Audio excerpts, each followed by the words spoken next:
What a lovely orgy. खूबसूरत चेहरे, दिलकश कह कहे, बात बात पे हंसने वाले हंसमुख छातियों, खुशहाल लोगों।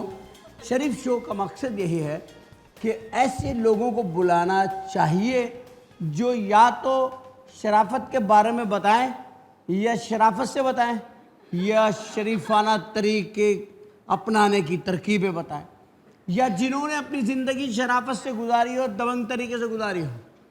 फिल्म इंडस्ट्री में रहना, कहते हैं लोग, मैं तो खुद रहा हूँ मैं शोबिज़ से वाबस्ता, मगर लोग कहते हैं फिल्म इंडस्ट्री में शराफत से रहना मुश्किल है।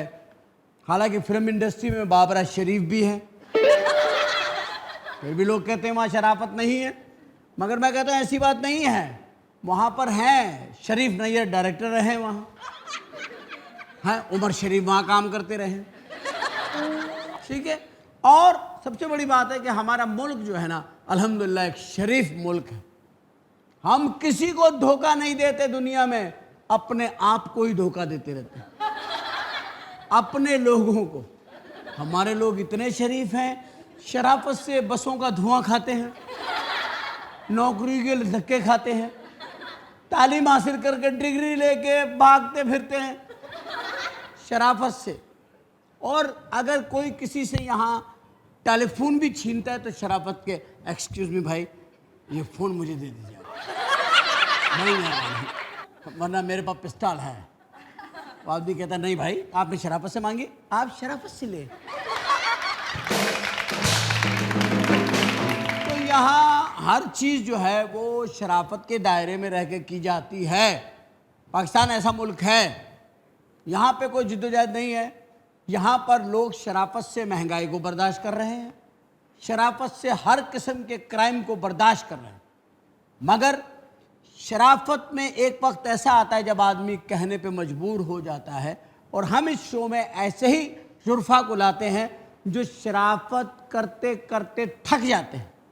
फिल्म इंडस्ट्री वो है जो शरीफाना तरीके से ज़िंदगी गुजार रही है। फिल्म इंडस्ट्री को ना ही किसी भी हुकूमत ने उसे सपोर्ट नहीं की, ना फिल्म इंडस्ट्री को बैंकों से कर्जे मिलते हैं, ना फिल्म इंडस्ट्री को कोई किसी किस्म की सपोर्ट होती है, ना उसको कोई हिफाजत करते हैं, ना वहाँ कोई सिक्योरिटी का इंतज़ाम है। ऐसी हालात में जो लोग शराफत से फिल्में बना रहे हैं, बड़े शरीफ लोग हैं। हम ऐसे ही शरीफों को लेकर के आज के प्रोग्राम का आगाज़ करते हैं। मगर शराफत मुझे आगे बढ़ने से रोक रही है। शराफत मुझे कह रही है शरीफ बन, मालिक का वफादार बन, और एक ब्रेक ले ले।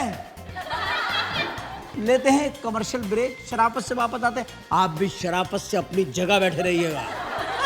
मिलते हैं ब्रेक के बाद।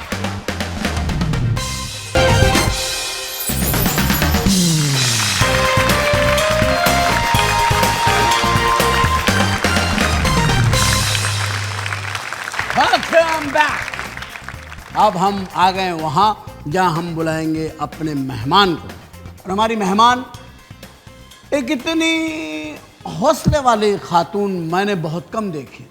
अव्वल तो ख़वातीन होती ही हौसले वाली हैं, लेकिन ये उससे भी ज़रा सी आगे हैं। इसका मतलब ये नहीं कि ये खातून नहीं हैं, खातून हैं, लेकिन खातून रहती हैं जब तक इन्हें खातून रहने की ज़रूरत होती है। लेकिन जब ये समझती हैं कि खातून से काम नहीं चल रहा है तो ये हजरत भी बन जाती हैं। और बहुत ही कामयाब ज़िंदगी का सफ़र रहा है इनका। इन्होंने बेशुमार फिल्में बनाई हैं, डायरेक्ट की हैं, प्रोड्यूस की हैं, बहुत बड़ा इदारा क्रिएट किया, बहुत सारे फ़नकारों को इन्होंने इंडस्ट्री में इंट्रोड्यूस किया है। हमारी मेहमान एस से इनका नाम शुरू होता है। हम अपने सवालात में ऐसी गुफ्तगू शामिल रखेंगे जिसमें ज़्यादातर बातें इनसे एस से की जाएं, जो इनके नाम का पहला हुर्फ है। तो आइए बुलाते हैं आपकी भरपूर तालियों में हमारे प्रोग्राम शरीफ शो की पहली मेहमान, film star, director, producer, writer Sangeeta.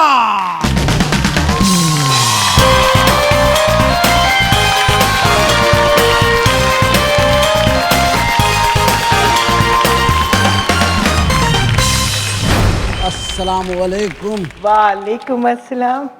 कैसे हैं आप बाजी? बिल्कुल ठीक ठाक। जो लोगों ने आपको पजीराई दी वो तो एक अलग है, मगर मैं आपके बारे में ये कहता हूँ कि आपसे इंडस्ट्री जो है ना इस वक्त सांस जो ले रही है उसमें आप भी एक वजह हैं।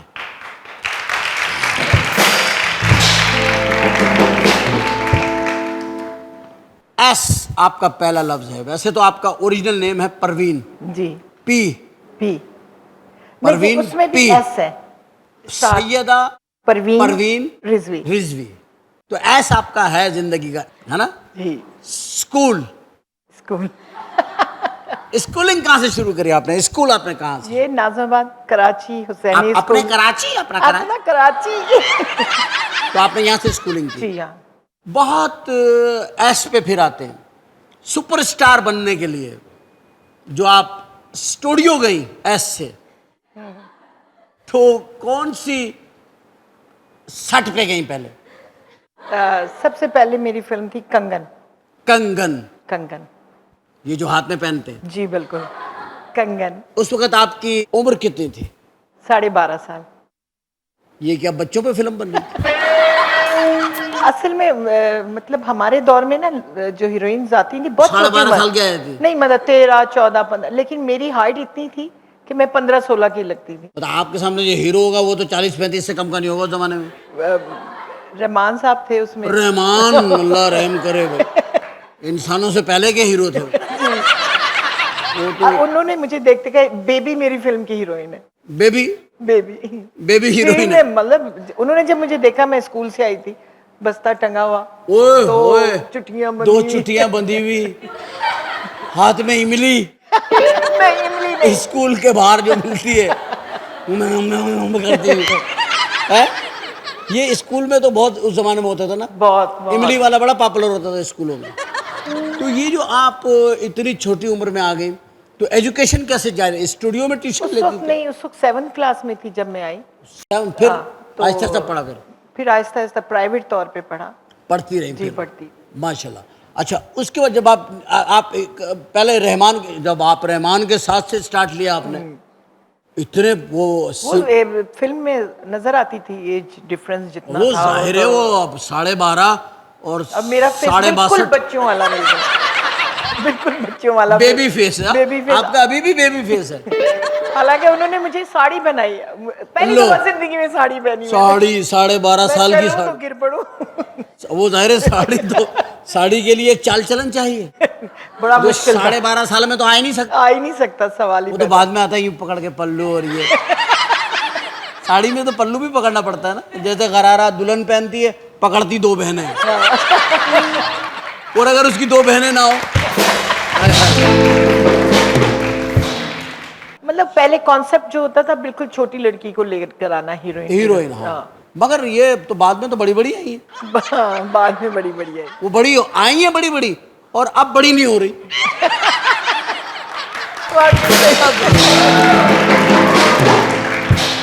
इन लोगों ने, जो हमारी हीरोइन है इस दौर की, इन्होंने लगता अपना स्टे ले लिया एज पे। इनके पास किसी ना किसी का स्टे ऑर्डर है। 25 साल की उम्र में स्टे ले लिया, बस अब इससे आगे नहीं जाना। या तो इन्होंने जाना नहीं है, या इनको कोई इससे आगे जाने नहीं दे रहा है।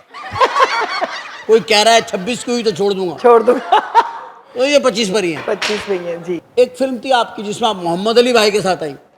हाँ जी, तेरे मेरे सपने। तेरे मेरे सपने, अब उनके और आपके सपने। उनके सपने भी कैसे थे? तुम मेरे ख्वाबों में आती हो, हालांकि स्टाइल था उनका। कैसा काम लगेगा तेरे बड़ा अली भाई के साथ? अरे बड़ा डर लगता था उनसे मुझे। हीरो थे आपके? हीरो थे, उसके बावजूद सिर्फ सलाम करना, वो दूर उधर बैठ जाना, छोड़ देना, हाथ पैर ठंडे हुए होते थे। हाथ पैर तो पकड़ा होगा ना, हाथ फिल्म में जाहिर है हीरो थे। बर्फ हाथ मेरा। ठंडे हाथ पे रहोगे? ठंडे हाथ पे। एक्टर इस कैलिबर के थे वो। एक्टर, फिर उनकी आवाज का इतना आवाज का एक्सप्रेशन, फिर फेस और हाइट तो खैर आपसे बड़ी, अब आप उनके लिए सूटेबल है। मतलब आप जैसी हाइट की हीरोइन है उनके साथ, इसीलिए शमीमारा बहुत सूट करी उनके साथ, ज़ेबा भाभी बहुत सूट करती थी, और बाबरा के साथ भी आ गए थे वो एक दफा। हाँ जी, वो फिल्म बड़ी हिट हुई थी, तेरे मेरे सपने। हाँ जी, बहुत ही। वो उसका एक गाना बहुत अच्छा था, बड़ा हिट सॉन्ग था उसका, मैं हो गई दिलदार की। अच्छा, मैं समझता उस जमाने में दिलदार परवेज भट्टी की बात कर रही है। तो बाद में मुझे पता चला अली भाई को दिलदार कह रही है। हम अली भाई की इतनी इज्जत करते थे कि हमने कभी उनको दिलदार की तरह पे सोचा ही नहीं। सोचे ही नहीं। अच्छा, जब आप उनके साथ पहला रोमांटिक सीन किया अली भाई के साथ, पहला रोमांटिक सीन, आंख में नहीं देखती थी, उधर देखती थी। मतलब मोहब्बत उनसे कर रही है, देख रहे हैं लाइट मैन को।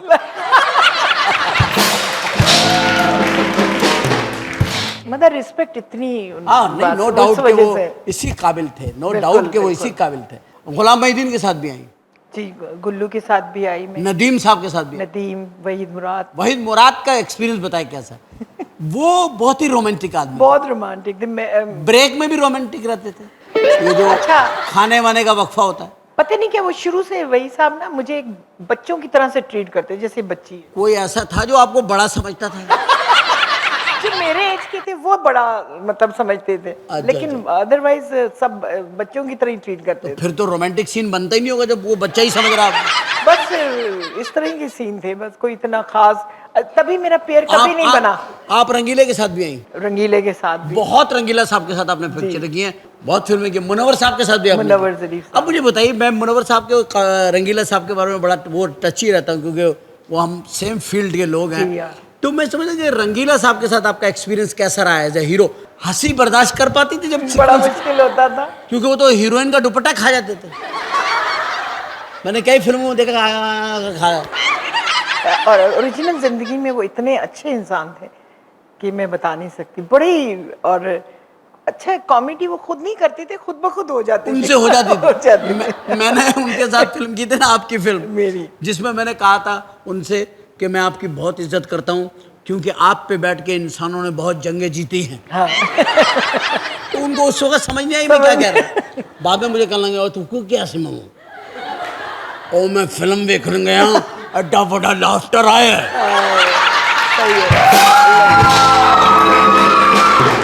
रंगीला साहब तो हंसी निकल जाती होगी आपकी जब वो कहते हैं मैं तुमसे प्यार करता और आप कैसे कंट्रोल कर आपको तो रोमांस रखना है अपनी आंखों में और चेहरे पर एज ए हीरोइन। कितने रिटेक होते थे, हंस हंस के मैं तो लंबी पड़ जाती। हाँ, पर्दा खींच लिया। एकदम मैं बड़े लंबे डायलॉग बोल रही, मैं कहा शुक्र है डायलॉग खत्म होने, पूरे सफे के डायलॉग थे। अच्छा बोलते बोलते कि तुम ये हो तुम ये हो, ऐसे मैंने देखा तो मेरा बाल अपने मुंह में लिए हुए थे। मैं वही डायलॉग भूल गई। और आपका कैरेक्टर सीरियस है भाई, आपने तो रोमांस कहना है कि राजिया मैं तेरे बगैर मर जाऊंगी या मर जाऊंगी, आप तो सीरियसली कह रही हैं। और वो दुपट्टा खा गया वो। मगर ये उनका एक्टिंग का एक स्टाइल था और उस वो ही पब्लिक में पॉपुलर था स्टाइल, इसलिए वो ऐसा किए बगैर रह नहीं सकते थे, वो नेचुरल। हम लोग ने मेरी जिंदगी है, नगमा, बात पहुंची तेरी जवानी तक और काफी फिल्में। अच्छा चलो मुबारक हो जी। क्या हुआ? खुशखबरी सुनाई है इन्होंने।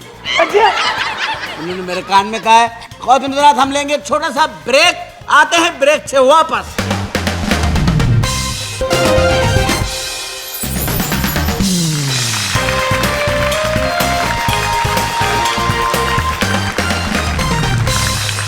Welcome back. दोबारा आ गए वापस स्टूडियो में हमारे साथ। जैसे कि आपको मालूम है कि सच्चाई से भरी हुई, एस से सच्चाई होती है, एस से संगीता, सच से भरी हुई संगीता हमारे साथ बाजी बैठी है। आइए शुरू करते हैं। बाजी लोगों की डायरेक्शन में काम करती रही, रंगीले साहब के साथ काम किया, मुनव्वर ज़रीफ साहब के साथ भी आपकी फिल्म थी आयदा माहिवाल। मुनव्वर साहब के बारे में बताइए, क्या वो शख्स थे? मेरी अक्सर उनसे लड़ाई हो जाती थी। एक सीन में मैंने वो टोपी पहनी, उसमें सितारे लगे थे बड़े बड़े, तो चलते शॉट में कहा तू की आने वाली चवन्नी लगाई। मैं कहा कट। मैं कहा क्या कहा? मैं कहा आपने रिहर्सल में ये नहीं कहा था, आपने क्यों कहा मुझे? मैं रोने लगी। मैं कहा क्यों कहा? क्योंकि साइड में सारे हंस पड़े ना, और वो इतने अंदाज से बोला ना, लेकिन वो बड़ा अच्छा। एक चीज का जवाब नहीं था और वो थी टाइमिंग। बस टाइमिंग का वो शख्स मास्टर था। तो इतनी वेल एक्सपीरियंस्ड और इतने शार्प एक्टर्स के साथ आपने काम किया, तो वो ग्रूमिंग आपकी जो हुई है वो इन्हीं लोगों से हुई। होते एक वक्त ऐसा आया कि वो संगीता बन गई, और फिर संगीता ने वो सारे एक्सपीरियंस अपना इकट्ठा करके एक मुट्ठी में जमा कर लिया और उसने जब मुट्ठी खोली तो वो मुट्ठी भर चावल थे।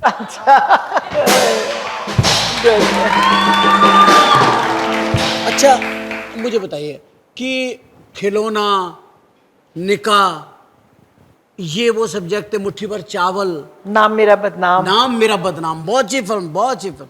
आपने बड़े अच्छे अच्छे सब्जेक्ट, और सोसाइटी गर्ल, आप सोसाइटी गर्ल, हाँ जी। इसमें आपने एक राइटर को इंट्रोड्यूस किया था, जी हाँ, क्या नाम था उन राइटर का? सैयद नूर। सैयद नूर। सैयद नूर साहब ने भी बड़ी उस दौर में अच्छी फिल्में लिखी, और नो डाउट कि उन्होंने भी अपने आप को बड़ा अच्छा ग्रूमिंग उनकी हुई है, और उसमें डेफिनेटली जो कॉम्बिनेशन होता है, कोऑर्डिनेशन होता है, इसका बहुत बड़ा दखल होता है जी। और आपका बना, जैसे जावेद अख्तर, एक जमाने में देख लेना, अमिताभ बच्चन की जिंदगी उन्होंने बनाई है, बिल्कुल। मतलब एक आदमी होता है ना, उनका लक आपस में मिला होता है। आपका और सैयद नूर का बहुत अच्छा सिलसिला रहा। हम लोगों ने फिर इश्क की, इश्क की सुपर हिट म्यूजिक बहुत, इश्क सच्चा है तो फिर वादा निभाना होगा, तुझको आना होगा, तुझको आना होगा, ये बहुत अच्छा गाना था बेदी हसन साहब का। जी हाँ। आपकी सिस्टर पे था, सिस्टर पे था, नदीम साहब पे पिक्चराइज हुआ था। नदीम साहब देखो बड़ी छोटी छोटी लड़कियों के साथ हीरो आए हैं। ऐसा नहीं लगता? नहीं, उस वक्त वो छोटे ही थे। कितने छोटे थे, आए 32 साल के थे वो। 32 साल के थे जब आए थे। अच्छा, और क्या? तो अभी कितनी उम्र होगी फिर? 32 को 3 दफा कर लो। उम्र नहीं छुपानी चाहिए। नहीं छुपानी। आपकी कितनी हो गई? मैं 51 की होगी। 51? क्या बात है, अल्लाह करे कि मैं कभी आपका इंटरव्यू करूं, आप 81 की हों। इतनी लंबी उम्र। मजा आ जाएगा कसम खुदा। आपकी फिल्मों की तादाद कितनी अब तक है as a director? As a director 80 के करीब। 80 movies? 80 movies as a director. क्या बात। अच्छा, एज अ हीरोइन आपने कितनी मूवीज की? तकरीबन 100 के करीब की हैं फिल्में। सेंचुरी कर ली आपने? बिल्कुल, सेंचुरी की है, माशाल्लाह माशाल्लाह। इस वक्त की मौजूदा हीरोइंस जो काम कर रही हैं, आप क्या समझती हैं कि इनके जो एटीट्यूड हैं, इनकी जो बिहेवियर है, वो आप लोगों से अच्छे हैं या आपसे बुरे हैं? कुछ को छोड़ के बाकी प्रोफेशनल नहीं है काम में। किस किस को छोड़ें बताइए? मसलन रीमा को छोड़ दीजिए, छोड़ दिया, रेशम को छोड़ दें, दो को तो छोड़ दिया हमने। बाकी को पता ही नहीं। बाकी को नहीं छोड़ें? मतलब अपना जो काम है, जिससे आपका नाम हुआ है, उसकी तो इज्जत करें। ये बात है बहुत। हम लोगों ने तो अपनी जिंदगियां वक्फ कर दी अपने काम के लिए। बिल्कुल, मैं कह रहा हूँ जो अब 12.5 साल से 51 ईयर्स आपने अपने बच्चों को इतना टाइम नहीं दिया होगा जितना आपने स्टूडियो को। बिल्कुल। एक बात बताएं, परवीन से पूछूं संगीता से पूछूं? जिससे मर्जी पूछे। अच्छा परवीन, एक बात बताओ, तुमने कभी प्यार किया? किया। किसी को दिल दिया? दिया। दिया। किसी से दिल लिया? लिया। उसको वापस किया? अब वापस कर दिया। वापस कर दिया। कितनी अच्छी बात है, आपने कितनी सच्चाई से हमारे शो की लाज रख ली कि आपने कहा हाँ प्यार किया, किसी को दिल दिया, आपने कहा दिया, लिया लिया, लेके वापस किया। वापस किया। यहाँ आप एक मुसलमान लगे, अमानत वापस। वापस। मुसलमान किसी की चीज अपने पास नहीं रखते। आपका मशहूर वाकयात जो अखबार के जरिए, मैंने तो वैसे देखे हैं, अखबार के जरिए भी आए हैं, वो ये कि आपने अक्सर ऐसी हीरोइनों की पिटाइयाँ भी की हैं। बिल्कुल। अब तक कितनी हीरोइनें आपकी दस्ते शफकत से फैजियाब हो चुकी हैं? 2-3 तो हैं। जिनको आपने अच्छे तरीके से समझाया। भाई एक दफा क्या हुआ, एक हीरोइन थी बैठी हुई मेरे ऑफिस में, चश्मा ऐसे से घुमाए जाए, देखिए ना मैंने आपकी ये फिल्म में काम कर लिया, हालांकि रोल छोटा था फिर भी मैंने कर लिया। मैंने एक दफा, मैं कहा अच्छा थैंक यू। कुछ 6 दफा उसने ये जुमला मुझे बोला। तो छोटा सा सीन था, आप देखिए ना, मेरा ख्याल रखिए, मैंने आपके लिए ये रोल किया, हालांकि उसके पास कोई फिल्म नहीं थी उस वक्त। एक दफा सुना, 6ठी दफा मैं खड़ी हो गई, मैंने बाल पकड़ के 2 चपेड़े मारे।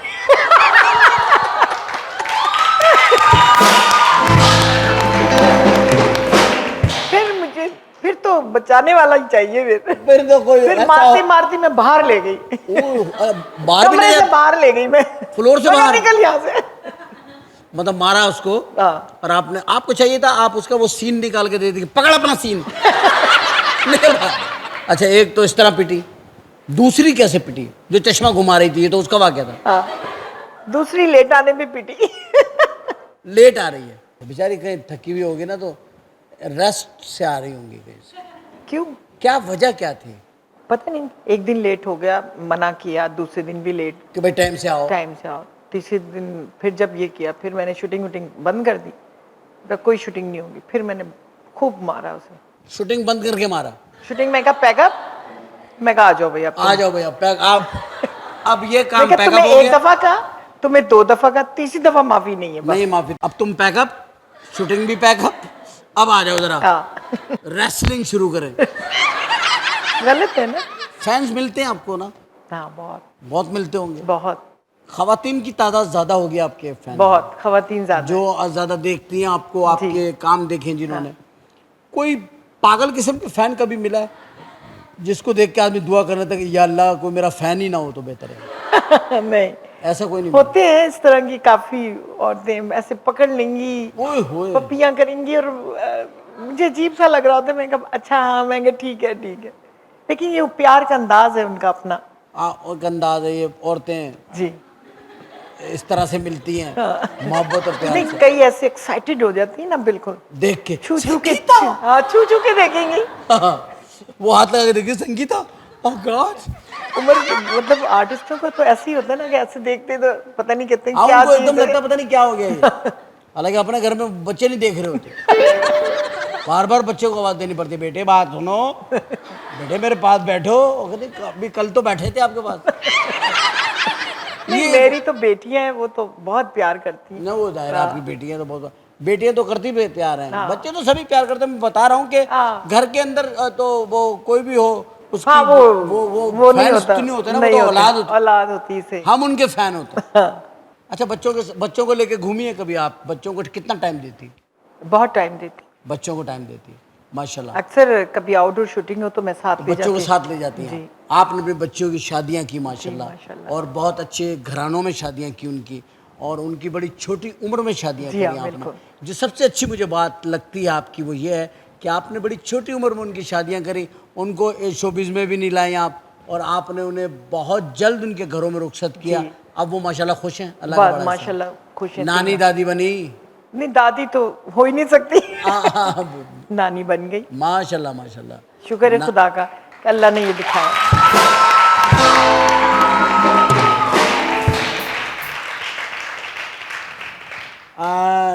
ख्वातीन हज़रात, हमारे साथ बैठी हुई हैं फिल्म स्टार संगीता, लेकिन अभी आपने सुना कि वो नानी भी बन चुकी है। और जब बंदा नानी बन जाता है तो उसको थोड़ी थोड़ी देर के बाद पानी पिलाना पड़ता है। तो मैं ज़रा नानी अम्मा को पानी पिला लूँ, आप भी पानी पीजिए। Break for water.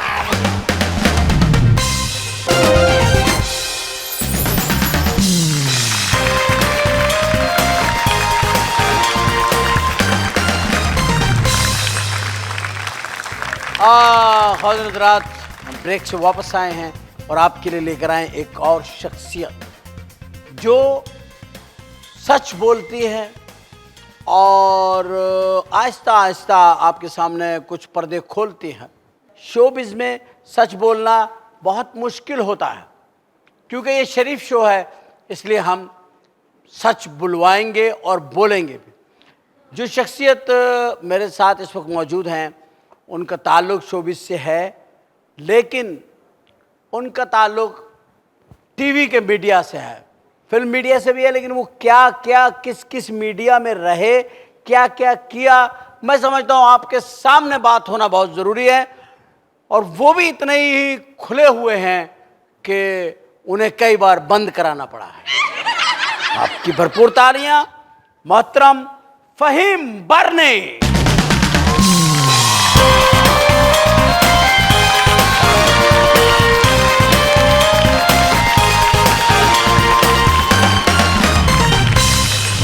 बड़े साहब, मैं आपको खुशामदीद कहता हूँ शरीफ शो में।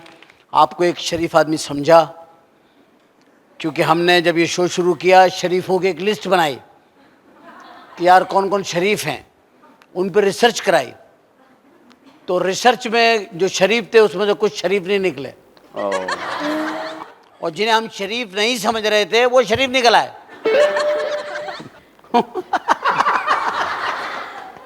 ये खुदा ना खाता आप लोगों के बारे में बात नहीं कर रहा हूँ, आपको हमने शरीफ ही समझा, आप शरीफ ही निकले। शुक्रिया जी, बड़ी बात और, है। और मतलब मैं खुद बताते खुद भी एक शरीफ आदमी हूँ। बिल्कुल। जो लोग सामने बैठे ही शुरफा हैं, और जो देख रहे हैं वो शरीफ भी हैं, और जो नहीं है वो शरीफ बन के देख रहे हैं। आप शरीफ शो जो है, हाँ शरीफ रूप ढाल लिया उन्होंने शराफत का। आप इस इंडस्ट्री में आए, आपको कहा जाता है कि आप यहाँ पर जो मीडिया है इसमें आप एकता कपूर हैं, कि यानी कि इतने आप मशहूर हैं। इस नाम से क्यों मशहूर हैं आप? उमर भाई आपने एक तो इंट्रोडक्शन ऐसा कहा है कि सच बोलने का प्रोग्राम यार है। मैंने कोई हलफ नहीं लिया, थोड़ा बहुत झूठ चलेगा। एक्चुअली हुआ ये है कि मेरे ख्याल में I was the first one जिसने थोड़ा सा स्टार प्लस को कॉपी किया चैनल्स के कहने पर, कि भाई उस वक्त देखे जाते थे आज से 4-5 साल पहले जब एक स्टार प्लस का दौर था जी, और उसको देखा जाता था। माशाल्लाह हमारे चैनल्स पे इतने अच्छे ड्रामेज आ रहे हैं तो लोग उसको नहीं देखे। तो उस ज़माने में कुछ लोगों को कहा गया, और जिसमें से मैं भी था, और हमने कोशिश की, और मैंने तो बल्कि ये किया कि स्टार प्लस ना सिर्फ स्टार प्लस को कॉपी करें, बल्कि स्टार प्लस के जितने भी इंडियन टॉप स्टार्स को लिया वहाँ से, और पाकिस्तानी स्टार्स को लेके एक प्लेटफॉर्म पे दोनों को जमा किया, और ये बताने के लिए कि हमारे पाकिस्तानी स्टार्स में कितना पोटेंशियल है, कि जो आप लोग स्टार प्लस देख रहे हो कि वो कितनी अच्छी एक्टिंग करते हैं, ना सिर्फ वही नहीं बल्कि हमारे यहाँ कितना। तो मैंने दोनों को एक साथ लिया और दोनों का दिखाया, और लोगों ने अप्रिशिएट किया कि वाकई हमारे स्टार्स में इतना पावर है कि उन लोगों को टैलेंट है। जी बिल्कुल। दुबई आपने बहुत प्रोडक्शन किए हैं। जी हाँ बिल्कुल। उमर भाई, दुबई एक ऐसा जगह है जहाँ पे आप वहाँ से इंडियन स्टार्स को, इंडियन टेक्नीशियंस को इजीली आप एक डेढ़ घंटे में वो भी आ जाते हैं, एक डेढ़ घंटे में 3 घंटे में हम मिल जाते हैं, और हम दोनों को एक दूसरे से काम करने का, एक दूसरे को समझने का मौका मिला। और मेरा सिर्फ मकसद ये था कि मीडिया एक ऐसा फील्ड है जिससे आप एक दूसरे से नफरतें दूर कर सकते हैं, एक दूसरे से प्यार मोहब्बत बांट सकते हैं। और यही हुआ कि जब हम लोगों ने साथ काम किया, वहाँ के स्टार्स और पाकिस्तान, प्यार मोहब्बत बहुत बड़ा। आपका किससे प्यार बढ़ा? मेरा नहीं, मैं तो कैप्टन ऑफ द शिप था, लेकिन जो दोनों तरफ के आर्टिस्ट थे, उन दोनों आर्टिस्टों तरफ के आर्टिस्टों में प्यार बढ़ा, बहुत प्यार बढ़ा। किसमें प्यार हुआ? अभी तक सिलसिला चल रहा है, लेकिन अब तो एसएमएस पे हो रहा होगा ना? अब एसएमएस पे है, क्योंकि अब वो कुछ अरसे से फ्लाइट्स कम हो गई हैं, वो गड़बड़ हो गए। मैं दुबई गई ना, तो मुझे पता चला कि शूटिंग हो रही है, पाकिस्तान से टीम आई है। हाँ, तो ये मैं मेरे सेट पर मैं गई थी, इनके सेट पे गई थी। बिल्कुल, और मुझे बड़ी खुशी हुई, काफी देर तक ये बैठी। उस वक्त रेशम का कोई गाना हम लोग नहीं, ये जब भी जाती है बैठती है, फिर इनको काफी देर बैठना पड़ता है खड़े होने के लिए। नहीं, इन्होंने बड़ा अप्रिशिएट किया, और नहीं ये तो हर दौर में अप्रिशिएट करती हैं। और खुद, क्योंकि अब ये एक अजीब सा हो गया कि टेलीविजन के जो लोग थे वो फिल्में बनाने की तरफ जा रहे हैं, और जो फिल्में बनाने वाले लोग हैं वो टीवी की तरफ आ रहे हैं। 80 मूवीज एज ए डायरेक्टर इन्होंने बनाई हैं, और ये बना टीवी की सीरियल लाखों में एक कर रही हैं जी। ठीक है, आप इतने ज्यादा एपिसोड्स आपने सब बनाए हैं, सब कुछ किया है, उसके बाद आप जो है वो अब बना रहे हैं फिल्म जी दोबारा। ये ऐसा होना चाहिए। जी हाँ, इससे पता क्या होता है, एक्सचेंज होता है मीडिया का।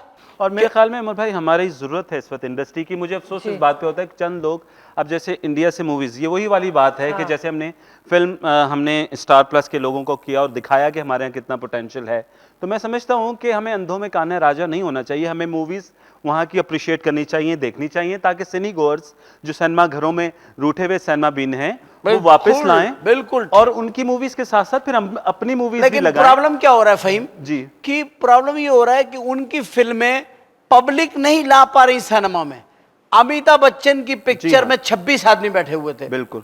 देखिए अब वो अमिताभ बच्चन कहाँ से हुआ? वही तो, वो खौफ को हटाना है जो हमारे प्रोड्यूसर या जी हाँ, वही बात, आपकी बात को मैं सेकंड कर रहा हूँ कि वो फिल्में लाने का हमारा मकसद है कि हम अपनी ऑडियंस को ले आएंगे, लेकिन ऑडियंस नहीं आ रही। ऑडियंस को रेम्बो सेंटर से सारी फिल्में मिल जाती हैं। एग्जैक्टली, कि वो भी 10 रुपए में उनके हाथ में होता हर अदाकार, आधा घंटा स्टॉप करके खड़े हो जाते हैं। नहीं, हमारे मुल्क में सबसे बड़ा अलमिया यही है कि ये चीज नहीं रोक सकी हमारी गवर्नमेंट, Piracy। पायरेसी नहीं हाँ, रोक सकी। piracy का आप बहुत इंडिया बड़ा में चले जाओ, आप देख लो कुछ भी नजर नहीं आता वहां पर। नहीं नहीं कुछ भी नहीं, कोई बगैर नहीं। उसके नहीं होता। नहीं। लेकिन आई थिंक एक जो सिनी गोर्स सिनेमा में देखने का फिल्म का एक अपना मजा है, अपना मजा है। जो लोग आहिस्ता आहिस्ता आई थिंक कि शायद ये दोबारा से ये रिवाइवल। सिनेमा गोइंग पब्लिक जो जी। खत्म हुई है, जी, जी। उसकी वजह यह है, एक तो सिक्योरिटी का प्रॉब्लम है। जी हाँ, जी हाँ, जो लोगों ने सेफ एंटरटेनमेंट पब्लिक की नीड्स बन गई है बिल्कुल। कि आप अपने घर में बैठे, आपके हाथ में रिमोट हो, आप ऑफ करें, जकिया आप आ गई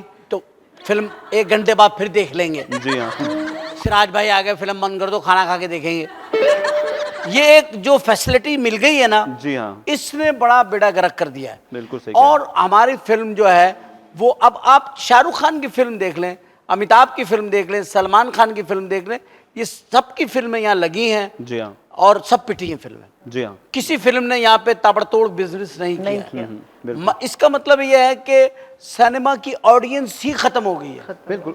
वो टाइम लगेगा कि टाइम उनको नहीं आने। लगेगा, जी हाँ, आपको अपने मुल्क में अमन कायम करना पड़ेगा। एग्जैक्टली। बस सबसे कायम बड़ी नहीं वजह लगे, ये है। टाइम इंडस्ट्री का नहीं, अमन कायम करना।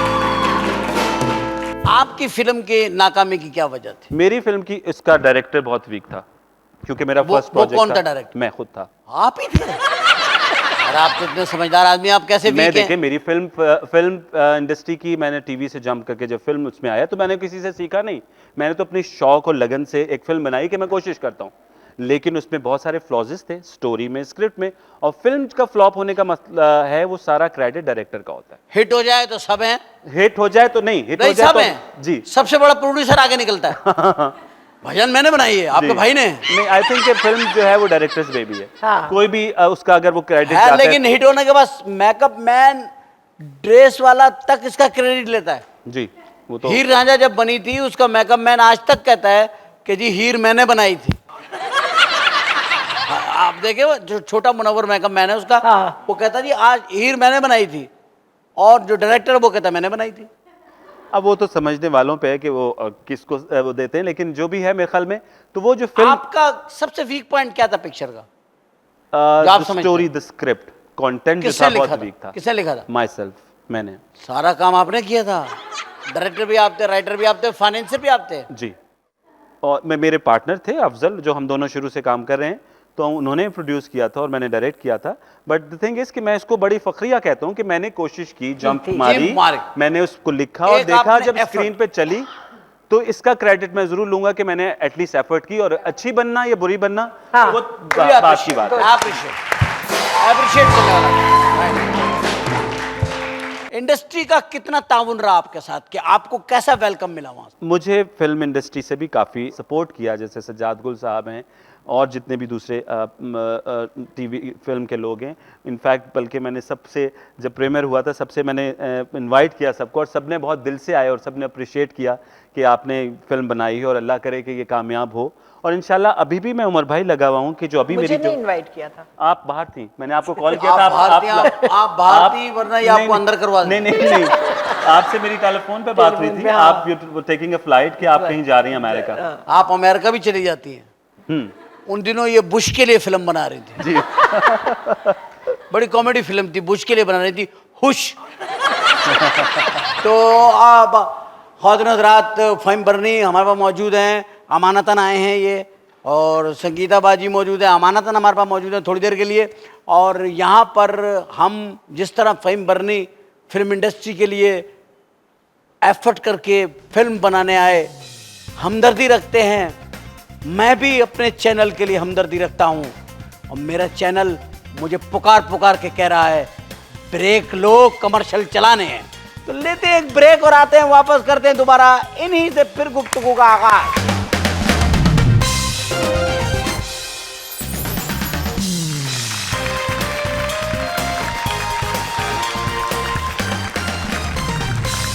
Welcome back. दोबारा आ गए वापस उन्हीं मेहमानों के साथ, गुफ्तगू दूसरी होगी। और अब ज़रा थोड़ी सी गुफ्तगू जो है ना, मैं इसे गर्म कर दूंगा गुफ्तगू। और गर्म कैसे करूंगा कि पहले मुझे ये बताइए, आपने कोई फ़हीम बरनी साहब पार्लर खोला है? जी, ब्यूटी सैलून है, स्पा एंड ब्यूटी सैलून। जी, फॉर मैन? नहीं, only for ladies. Only for ladies? जी, तो उसको आप खुद अटेंड करते हैं? नहीं, मेरे एक्चुअली हम लोग 8 साल से 10 साल से मेरे जितने भी मेकअप एक्सपर्ट हैं जो इस फील्ड में काम कर रहे थे, और हमें बहुत सारी मेल्स आती थी कि आपका ये जो फलानी एक्ट्रेस इतनी खूबसूरत लगी है तो इसका मेकअप किसने किया, इसका मेकअप किसने किया। तो मेरे जहन में अब आया आप बताते किसने किया। कि हाँ, तो मेरे जहन में आया क्योंकि मेरे तो अपने मेकअप एक्सपर्ट्स हैं जो शुरू से हमारे साथ हैं। उन्होंने यूके से ट्रेंड होके आए, तो माशाल्लाह अभी 2 महीने हुए हैं, लेकिन ज़्यादातर हमारे यहाँ ब्राइड्स दुल्हनें जो हैं, आजकल सीज़न चल रहा है तो अच्छा एक बात बताइए फरना, मैं आपसे एक मालूमात लेना चाहता हूँ कि ये तो दुल्हनें तो बनाई जाती हैं, मैंने सुना है कि कुछ ऐसा भी हो रहा है कि अपर क्लासेस में कि ये जो विडो मेकअप भी होता है कोई। अक्सर जो विडोज आती हैं वो ये कहती हैं कि हमें आप ऐसा नहीं, मेकअप करें कि बाकायदा- जो विडो लगें लेकिन हमारी स्किन ग्लो करे। तो हमारे पास फेशियल्स हैं ऐसे उन विडोज के लिए कि जो मेकअप नहीं करना चाहती क्या? और स्किन को ग्लो रखना चाहती ग्लो हैं। रखना चाहती हाँ, और वो एक ऐसी बेसिस भी हैं जिससे पता नहीं लगता कि वो मेकअप, और बहुत इंसिस्ट आंसू करती भी हैं। बनाते हैं आप, आंसू बनाते हैं। नहीं, वो फिर वो औरतों का तो वो तो आपको पता है, जरूरत ही नहीं पड़ती, वो खुद ही निकाल लेती हैं। खुद ही सिर्फ उनको निकाल- खूबसूरत होना चाहिए हाँ। कि कैमरा चेहरे पे हो, चेहरा- आंसू खुद ही आ जाए, आंसू खुद ही आ जाए। और ये भी ना सरताज लगे चले कि गए। ये एक बेवा औरत की बेटी की शादी और बेवा ने इतना तैयार हुई। तैयार अच्छा, अगर उसकी बरसी हो खामिन की तब भी ऐसा करवाती हूँ, ऐसा है है ना, खामिन की बरसी पे कि ऐसा बरसी वाला मुंह बना दे। हाँ। मेरा ब्लैक ड्रेस है तो इसमें पीछे नेट वाला ब्लैक जूड़ा पहनना है मुझे, जूड़ा और पहनना है। सिंपल सा सा- तैयार कर दे। अब सिंपल तैयार, सिंपल मेकअप क्या होता है? क्या होता सिंपल मेकअप है ना, आंखों के नीचे हल्का हल्का ग्रे शेड दे दिया, आईब्रोज के अंदर थोड़ा सा हल्का सुरमई कलर डाल दिया, रेडिश आइज कर दी। रेडिश आइज कर दी, लिपस्टिक थोड़ी सी होठों पे पपड़ी जमा दी। तो ये बड़ी फिक्रमंद औरत है, मतलब ये भी चल रहा है। मैं बरनी साहब से सिर्फ तस्दीक कर रहा हूँ इस बात आप की। ये यकीन कीजिए कि इसी तरह की आप बात कर रहे हैं, और वाकई एक फ्यूनरल के ऊपर जो कहीं से बाहर से डेड बॉडी ने आना था, जी जी। कुछ खवातीन ऐसी आई हैं जिन्होंने कहा कि इस किस्म का हमें ये ड्रेसेस है, और बाकायदा डिजाइनर ड्रेसेस बने हैं, और ये होता है। ये सिर्फ फिल्मों में हम जो देखते हैं ना, रिलेट करते हैं हाँ। कि तो क्या ऐसा हो सकता है, होता ये है वाकई है ऐसा कि पूरी पूरी फ्रेंड्स आई हैं और आई हैं। ग्रुप आया है पूरा कि उसने क्या पहन रही है, और पूछती थी बेचारी बहुत अपसेट है, वो क्या पहन रही है। मैंने उसके कहा लिए वो- मुझे कोई अपसेट करने वाला ड्रेस दे, तो वो इस किस्म जो के भी- लोगों को अपसेट कर दे, मुझे सेट कर दे, लोगों को अपसेट कर दे। ऐसा कोई बिजनेस है उनको। ये अब देखिए, ये हकीकत बात है। मैंने उनसे इसलिए तस्दीक करी कि वो एक सैलून, एक पार्लर को रन कर रहे हैं, उनको ऐसे कस्टमर्स आ रहे होंगे ना, तो ये तो एक चीज आपने मेरी मालूमात को, मतलब मैंने कंफर्म कर दिया आपने।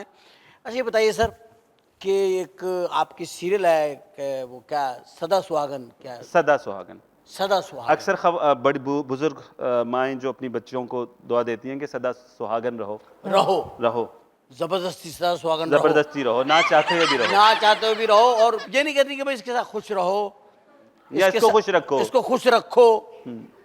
तो कहती है नहीं, तुम सदा सुहागन रहो। सदा सुहागन कोई रह ही नहीं सकता। ना। कैसे रह सकता सदा सुहागन?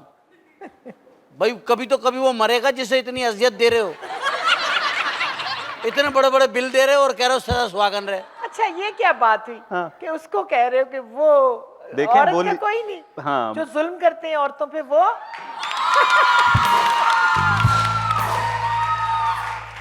औरतों पे क्या जुल्म है? पहली के पहले सारी तनख्वाह औरतों को, जी सारे चेक औरतों को, बिल्डिंगों के सारे नाम औरतों के नाम, प्लाट उनके नाम, जेवर वो पहनती हैं, खुद ही रखती हैं, लॉकर में उन्हीं के पास रहता है, मेकअप उनके पास उन्हीं का, कपड़े उनके पास उन्हीं के, बच्चे उनके पास, मियाँ और के मियाँ पास क्या, कहीं और। और मियाँ के पास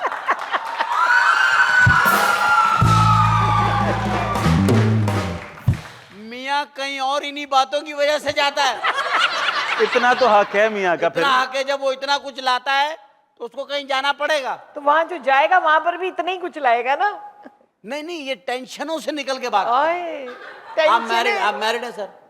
कितने कितने आपके बच्चे हैं? मेरे 2 बच्चे हैं, 1 डॉटर एंड अ सन। और शादी एक ही की आपने? जी। ये एक ही जुल्म काफी नहीं है। है? मेरे ख्याल में नहीं, जुल्म एक ही बर्दाश्त कर लें वो काफी है। 2-2 3-3 तो फिर बहुत मुश्किल हो जाएगा। मुश्किल हो जाएगा? आप लगता है ना मुश्किल हो जाएगा। बहुत। अब आप सुन रही हैं, वो कह रहे हैं एक ही बहुत है, मुश्किल हो जाएगा। मुश्किल हो जाता है लोगों का जीना, अच्छा आप औरतें करती हैं। चलो ये तो बाजी के साथ हमारा मजाक लगा रहता है। भाई साहब ये बताइए आप मुझे कि आपका दुनिया में, मैं पाकिस्तान का नहीं पूछूंगा, बल्कि दुनिया का पूछूंगा। पूरी दुनिया में आप फिल्में भी देखते होंगे, यकीनी तौर पे फैशन शोज भी देखते होंगे। आपका फेवरेट बंदा कौन है शोबिज में? शो बिजनेस के हवाले से एक्टर या कोई? Actor, actor. मॉडल। वैसे मैं एज ए डायरेक्टर जो मैं हूँ, मुझे शोएब मंसूर बहुत पसंद है। मैं चाहता हूँ जैसा मैं काम करूँ, और मैं कोशिश कर रहा हूँ। अभी जो प्रोजेक्ट कर रहा हूँ एक बहुत कंट्रोवर्शियल सब्जेक्ट है जिस पे मैं काम कर रहा हूँ, और वो इंटरनेशनल मीडिया के लिए।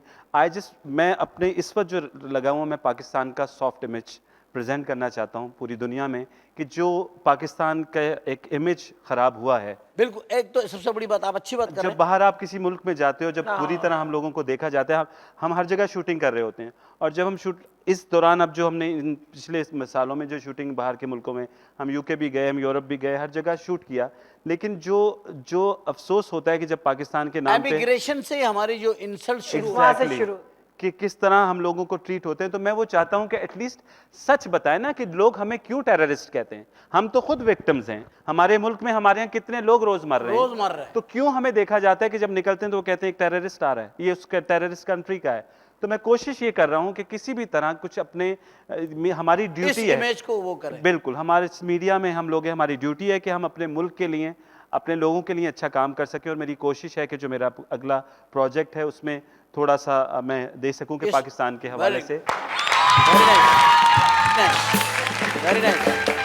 पाकिस्तान में आप जो काम कर रहे हैं इस वक्त, इस मीडिया में, इलेक्ट्रॉनिक मीडिया में जो हमारा है, इसमें आप क्या समझते हैं, किसके साथ आप एज ए डायरेक्टर कंफर्टेबल हैं? उमर भाई, मैं सबके साथ मैंने काम किया, और टॉप मॉडल्स के साथ काम किया, एक्ट्रेसेस के साथ काम किया। मैं ये आपको अपना एक्सपीरियंस बता रहा हूँ कि जो कहा जाता था कि यार तुम उस मॉडल के साथ कर रहे हो, वो तो बहुत तंग करती है। कौन? फलानी Suppose नाम ले। फॉर एग्जाम्पल आमना हक का नाम लिया। जब मैंने उसके साथ काम किया तो सबने कहा, मैंने स्टार्ट में अनीता यूब के साथ काम किया, उसको लीड रोल में लिया, सबने कहा तुम पागल हो गए, वो तो अभी वहाँ से आई है इंडिया से, और वो तो बहुत तंग करने। लेकिन जिसके साथ भी मैंने काम किया, मेरा कोई बुरा एक्सपीरियंस नहीं हुआ। बल्कि उन्होंने, जब मैंने उनसे सवाल किया कि आप अक्सर, मैं जो जिनको समझते हैं लोग कि ये बहुत बुरा एक्सपीरियंस होगा और मैं काम करता हूँ, तो कहते हैं उन्होंने मुझे बहुत अच्छी बात की कि फ़हीम, इट ऑल डिपेंड्स कि हम किसके साथ काम करें। कुछ लोग ऐसे ख़राब हैं इस फील्ड में जिनके साथ आप कंफर्टेबल नहीं होते। काम करना पड़ता है। जी हाँ, ख़राब मतलब उनके साथ फिर आपको अपना रवैया बदलना पड़ता है। तो वो उस वजह से हमें कह देते हैं। लेकिन एज सच मेरा एक्सपीरियंस सबके साथ अच्छा रहा। अच्छा रहा। आप फिल्में बना रही थी औरतों के मसाइल पे, बनाई, फिर आपने एक फिल्म बनाई, उसका नाम था वैशी औरत। इसमें टाइटल किसने किया था? सना ने। आपको वो वैशी औरत लगती थी? उसकी क्या वहशत महसूस की थी? नहीं, उसमें रोल था कि उसकी इज्जत लूट ली जाती है, और वैशी औरत? हाँ, 3-4 लोग होते हैं जो उसको, एक मॉडल होती है, जरूरी नहीं कि मॉडल खराब हो। हाँ, नहीं। उसमें दिखाया कि मॉडल है और फोटोशूट कर रही होती है, वहां से वो उसको उठा लेंगे, और उसके बाद फिर वो रिवेंजफुल होती है, फिर वो एक एक को जिस तरह फिर वो वैशी औरत बन जाती है। उसके साथ इंसाफ नहीं होता।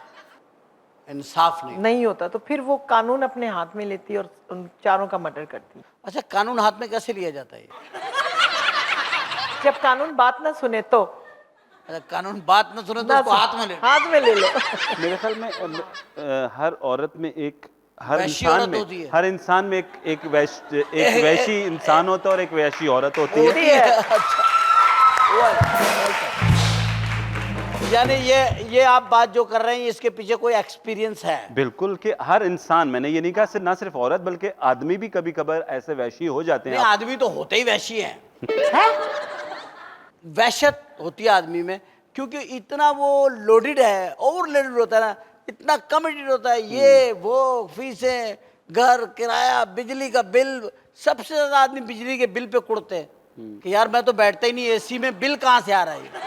मैं तो अब सोच रही हूँ कि अब मैं ऐसा घर बनाऊंगी जहाँ सारे दिए होंगे, बस दिए जला लो, बस ठीक है। तो उसके लिए तेल डालना पड़ेगा। कोई ऐसी तरकीब सोचो, शमसी तवानाई से कोई चीजें चलाओ। तो छत में भी लगा लेते ना, खुद ही बिजली बन जाए। वही ना, बिजली खुद बनाओ। वैसे उमर भाई, आप शाबाश नहीं देते कि हमारे पाकिस्तान की आवाम कितनी मासूम है। यहाँ लोड शेडिंग, यहाँ पानी नहीं, बेसिक नेसेसिटीज की कमी है। उसके बावजूद भी अपने मुल्क, अपने उसको जब कभी मुसीबत आती है तो किस तरह एक हो जाते हैं, और भूल जाते हैं कि यहाँ पे जो जिस तरह बच्चे पढ़ रहे हैं, जिस तरह स्टडीज़ कर रहे हैं, बगैर रोशनी के, बगैर पानी के, जब दिल चाहता है लाइट आ रही है, जब दिल चाहता है, कोई सुनने वाला नहीं है, कोई किसी कोई शिकायत सुनने वाला नहीं, कोई कुछ नहीं। इस माहौल में हम लोग रह रहे हैं और चिड़चिड़ी हो गई प्लीज मैं आपको इंटरप्ट करूं। राजा अशरफ साहब, आपने देखा कि लोग जो शोबिज में हो ना हो, वो किस तरह से इस वक्त कलप रहे हैं। मैं आपको बार बार एक रिक्वेस्ट करता हूं इस पूरी कौम की तरफ से, और शोबिस के लोग जो हैं, ये जो चैनल्स में काम कर रहे हैं, ये जो इलेक्ट्रॉनिक मीडिया है, ये सारा मोहताज है बिजली का, और यहाँ अगर बिजली नहीं होगी तो फिर कोई बात आवाम तक पहुँचेगी नहीं। प्लीज़ आप कोऑपरेट करें हमारे साथ। हम इस वक्त बैठे हैं सूट पहन के, आपको हमारी अंदरूनी कैफियत का नहीं पता। Thank you sir. मैं तो ये हर प्रोग्राम में एक रिक्वेस्ट डालता बड़ी रहता बात हूं है, ये कि भी आपकी एक बड़ी बात है, क्योंकि देखिए जिस मुल्क में बेसिक नेसेसिटीज की कमी है, जहाँ पानी, बिजली, ये चीजों की कमी पानी है। तो अच्छा भला मैंने उस दिन पिया तो मुझे लगा ये कोई कोल्ड ड्रिंक है। तो हम लोग जो पानी पी रहे हैं, जो जिस तरह की खुराक और जिस माहौल में, कैसे क्रिएटिव पैदा होंगे, कैसे हम अपनी एजुकेशन का मेयार बेहतर करेंगे, कैसे ये मुल्क तरक्की कर सकता है। तो जहां तक हम पहले तो अपनी हेल्थ पे कोई तवज्जो नहीं, कुछ तवज्जो नहीं है। बच्चे पैदा हो रहे हैं खांसते हुए।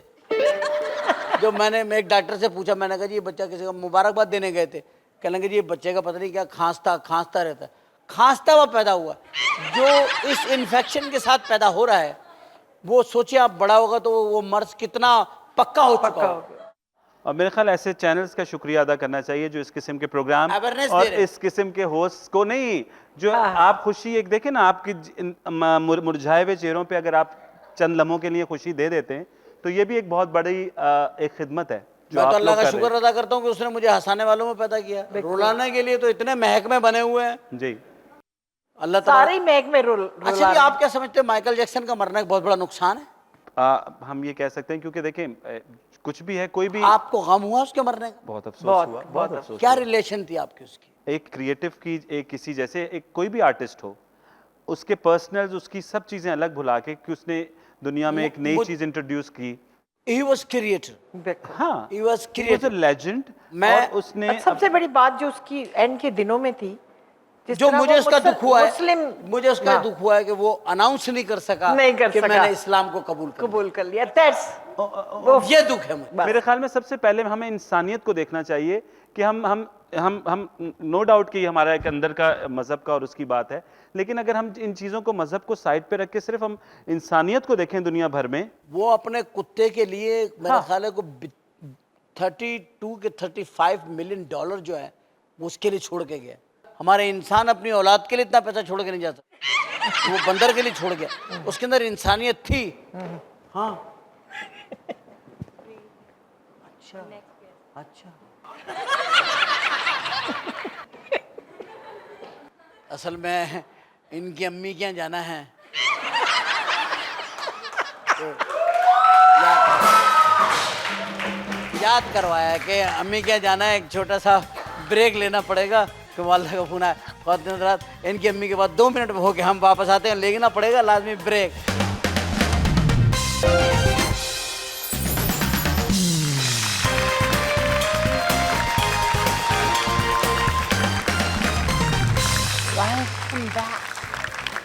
वापस आ गए हम, उनकी अम्मी से बात हो गई। उन्होंने कहा खाना घर आके खाना। मैं जी वो पर सब खाना घर पे खाते?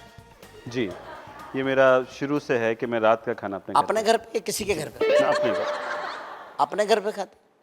अपने घर की जो आप हमारी भाभी है वो पकाती हैं?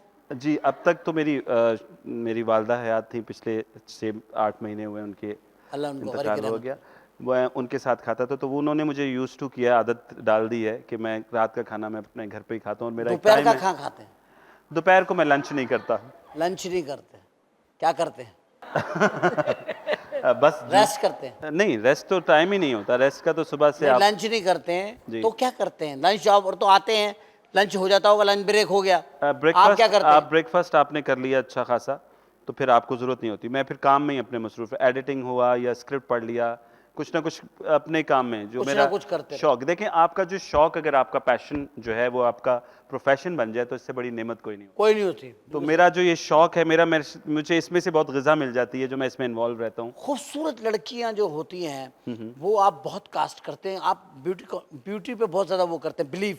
मेरे ख्याल में हर जो क्रिएटिव इंसान होगा वो उसको खूबसूरती पसंद आती नहीं, है। अगर खूबसूरती पसंद, इसका मतलब है जो ओमपुरी को फिल्मों में लेते हैं वो तो बोले जाहिल लोग हैं। नहीं, मैं आप मेरी उससे बात कर रहे हैं ना कि पसंद, ओमपुरी को भी हसीनी लड़कियां पसंद आती होंगी, उसको अपनी नहीं, जैसी जो तो नहीं। ओमपुरी को ले लेते थे वो हाँ। कितना बड़ा रिस्क लेते थे। हाँ, रोल की डिमांड। वो रोल अच्छा, रोल की डिमांड। जी। आप खूबसूरत लड़कियों को जो लेते हैं, डिमांड होता है या वो रिमांड होता है?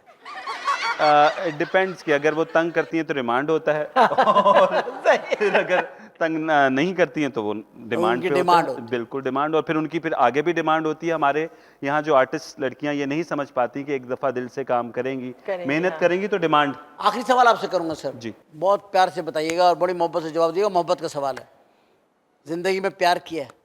झूठ मत बोलिए। बिल्कुल 100%। मैं समझता हूँ मैं मोहब्बत के बगैर 100% सिर्फ कॉटन होती है। प्यार भी होता है। अच्छा, आपने 100% कैसे किया? मैं अपने काम में 100% देने लगा तो मुझे लगा कि आई एम इन लव। अच्छा, किससे लव किया आपने? किसी इंसानियत से किया होगा। नहीं, इंसान किस किस्म की थी वो इंसान? मोहब्बत के काबिल भी होगी, जाहिर है। तो जिससे उन्हीं से शादी करी आप? हाँ, उनसे शादी अब करी? जरूरी तो नहीं कि जिससे मोहब्बत की जाए उसी से शादी हो आपकी। अब आप ये तो आप मतलब जिससे आपने शादी की उनसे देखिए, शादी तो एक ऐसा है जो माँ बाप का जो एक फॉर्म जो माँ बाप की बच्चे को सजा है। सजा है। नहीं, आप सजा तो नहीं कह सकते, लेकिन ये है कि जजा कह सकते। हाँ, जजा कह सकते हैं आप, कह लेकिन सकते ये है कि हैं। मोहब्बत जो है मतलब आपका, मोहब्बत पे आपका कोई मोहब्बत आपका एक बिल्कुल प्राइवेट इदारा है। नहीं, प्राइवेट नहीं है, वो बहुत ओपन इदारा है। आपने मोहब्बत की, जी। शादी नहीं की उनसे? मोहब्बत, वही मैं कह रहा हूँ कि जरूरी नहीं जिससे मोहब्बत की जाए उससे उससे शादी भी की जाए। मैं वही कह और रहा मैं हूँ समझता हूँ वो होना भी नहीं चाहिए। वो नहीं होना चाहिए, बुरी बात है, वो बुरी बात है। ये उसी को बहुत ही मोहब्बत बुरी कहते बात है, जिससे मोहब्बत करो उससे शादी कर लो यार। उसको भी मोहब्बत कहते ये हैं ना। फिर मोहब्बत खत्म हो जाती है। मोहब्बत क्या खत्म हुआ? हो जाती फिर है। मोहब्बत मोहब्बत क्या तो हुआ? वो है कि उसकी शादी में जाए आदमी।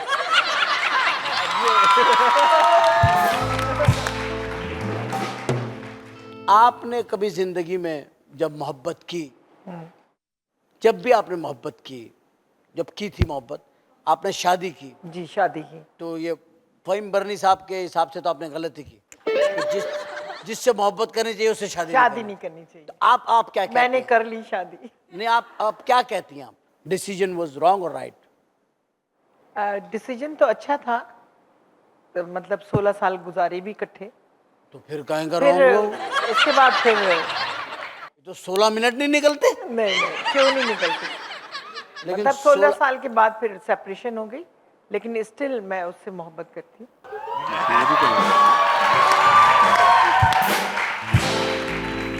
हमें जवाब ये मिला आज के इस एपिसोड का, जो हमने गुफ्तगू की बरनी साहब से, फ़हीम बरनी साहब से, संगीता बाजी से, कि हम अपनी ज़िंदगी के सारे बातों में अगर एक चीज़ शामिल कर लें, और वो है कोई एक साथी ऐसा ज़िंदगी का चुन लें, ऐसा फ्रेंड, ऐसी कोई गैदरिंग जहाँ बैठ के हम आपस में तो कम से कम सच बोल लें।